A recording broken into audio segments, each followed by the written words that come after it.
What's going on, guys? Welcome to In the Zone. I'm your host, Garrison Roy, and today we are going to go into a little bit of a deep dive. Before I get into this episode for today, we do have different types. There's rants, there's full-length interviews, there's mental minutes to help with the mental game, to help you stay in the zone, right? And then, like today, the deep dive educational portions where we go into different types of zones, whether that be a training zone, intricacies of skill acquisition, or even just further research that we will look further into together. But if you have any questions, any future topics or guest suggestions, please send them over to me, right? You can email those in to inthezonepodcast123@gmail.com. And we don't do ads or sponsorships or monetize the show anyway. So if you get any value out of this or know anyone who needs to hear this, please share it because that's really how we grow. I'm running this podcast basically for free. I technically lose money running this podcast. So, um, I really would appreciate it if you guys do share all of this and any episode that you see fit to someone that you think needs to hear it. But without further ado, we're going to go ahead and get into this deep dive. And I will put this in the show notes, but I'll go ahead and kind of rattle off the title of what we got going on for here for today. And a recent study published on the 23rd of April is the characteristics of lumbar spondylosis in adolescent baseball players and their relationships between the laterality of lumbar spondy and throwing or batting side, which I thought was kind of interesting. And there's several guys who I've trained, including myself, that have dealt with spondy. But basically, I kind of want to break down what spondy is first. So, spondylosis, and there's different types, but the most common in sports is the ischemic. This is typically in the lower lumbar spine due to repetitive motions or stress, trauma, a lot of hyperextension, right? And lack of core stability can, or cause those to arise. And it's more common in contact sports like football or maybe even in weightlifting where there's just a lot of contact pressure, right? Or even gymnastics where there's constant bending and having to get in certain positions, right? But a lot of people don't think of this to happen too much in baseball, but it does happen, right? Then there's obviously a degenerative spondy, traumatic spondy, which still could happen in the baseball world, but that's more of a sudden impact, maybe even a car wreck or something like that. But basically, if you think of it this way, this is your spine.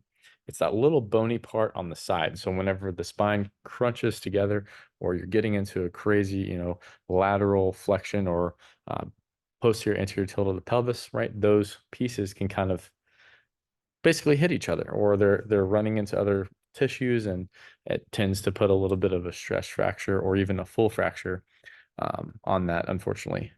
But those are some of the typical ones. Obviously, there's like a dysplasic one and a pathologic, but those are kind of more present at birth, or just kind of weakening from other parts of the body kind of interfering with that.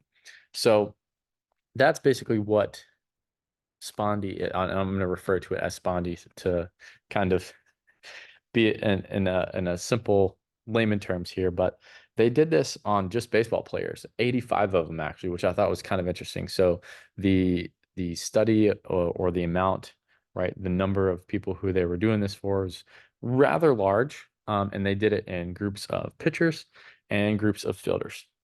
An association between the laterality, right? So thinking like left-handed thrower, right-handed leg, or right-handed thrower, left leg, right? Or if it was hitting side, was it on the left side from their swing, or if they were lefty, or if there was the right side of their swing, or the opposite side of their swing.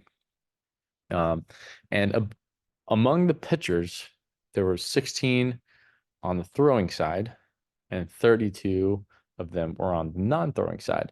And I think that tracks with my personal experience, not to get on a tangent, but I had mine on my right side. Really just kind of more coming from a pull down. So I was doing a running gun throw, right? And that immediate impact of my front leg hitting the ground, all that compression basically kind of caused that to, start to rear its head. Still worked through it and did a whole lot of things and pushed through pain. Don't suggest that for anyone.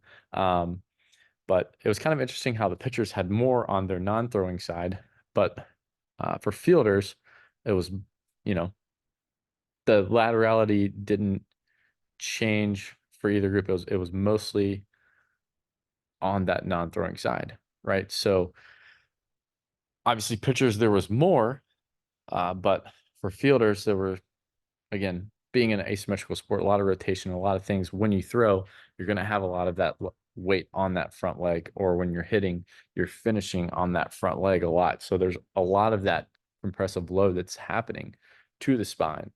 And that's why I'm a huge proponent of trying to basically allow a lot of this to be drained, right?